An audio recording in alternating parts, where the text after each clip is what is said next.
pembelajaran. Coba kita speaking dulu sebentar ya. Semuanya berdiri dan berpasangan, langsung berpasangan berdua-berdua.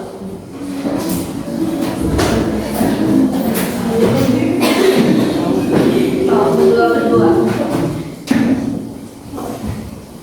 Langsung menghadap. Dekat.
Selanjutnya, di pertemuan kali ini kita akan belajar tentang menulis teks biografi secara logis dan kreatif. Kegiatan 1. Untuk mengasah kemampuan menulis biografi, kalian dapat belajar mengembangkan tulisan biografi berdasarkan informasi lain. Salah satu contohnya adalah menulis biografi berdasarkan infografi. Kalian pernah lihat infografi? Pernah membuat infografi?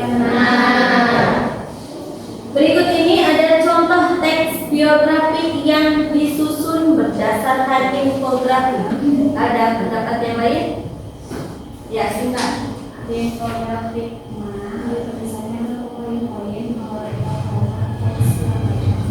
Teks ya yang banyak ya. Jadi kalau di infografi itu diambil poin-poin yang penting, sedangkan di teks paparan itu diceritakan secara panjang.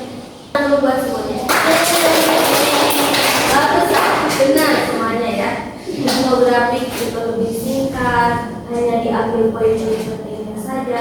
Sedangkan kalau paparan itu dijelaskan secara detail, terus tulisannya panjang, di paparan tidak ada gambar, sedangkan di infografi itu ada gambar. Sekarang kita akan bahas ya tentang perbandingan antara biografi berbentuk infografi dan berbentuk paparan. Perbandingannya itu terletak pada kedalaman materi, visualisasi, dan kecepatan pemahaman. Maksudnya, jadi kedalaman materi antara infografi dan paparan itu jauh beda. Kalau infografi itu bertitik fokus informasinya hanya pada data penting, garis waktu atau kehidupan. Ini misalnya infografi ada seperti ini. Jadi si tahun-tahunnya dipisah ya. Terus pencapaian utama dan biodata dasar. Sedangkan kalau paparan itu bertitik fokus pada latar belakang secara mendalam, perjuangan, konflik, penyelesaian masalah, serta nilai-nilai keteladanan yang mendetail. Jadi kalau infografi itu hanya diambil hal-hal dasarnya atau hal-hal yang penting saja. Tapi kalau di paparan dijelaskan, misalnya RA Kartini lahirnya tanggal berapa, tahun kapan, bulan kapan, di mana. Nah, di paparannya dijelaskan.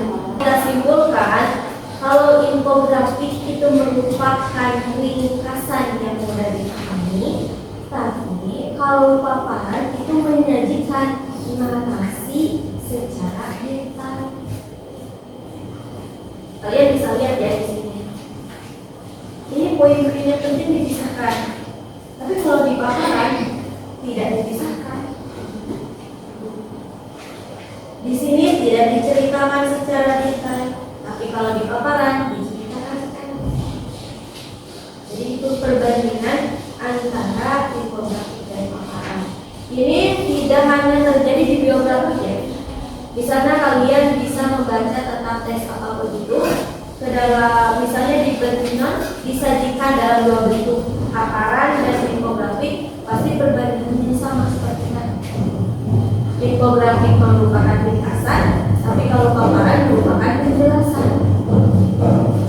Sampai sini paham? Ada yang mau ditanyakan? Tidak. Untuk memperkuat pemahaman kalian tentang infografik dan paparan, coba kalian kerjakan latihan di halaman 147 tentang biografi Frans Haripo. Nih, kalian ubah biografi berbentuk infografik ini menjadi biografi berbentuk paparan. Paham? Silakan kalian.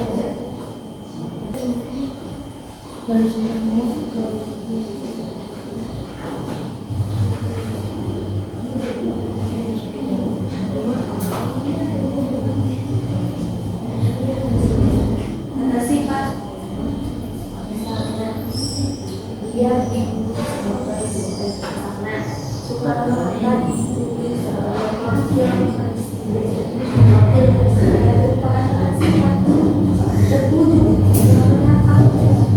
kan di sana banyak latihan Muhammad. Kalau dia menjadi ketua PI, dia menjadi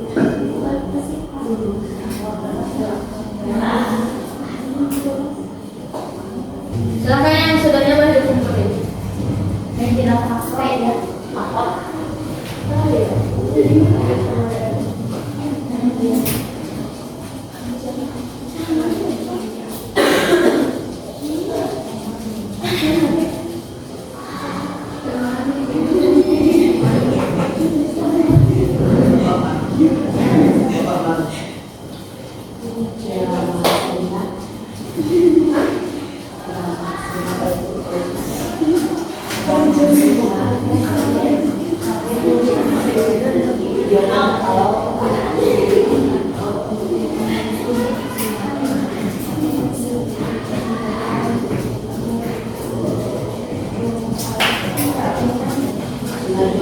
Ini nanti kalau di bukunya ada tanda merah katanya atau ada kata yang dibeli, berarti itu salah.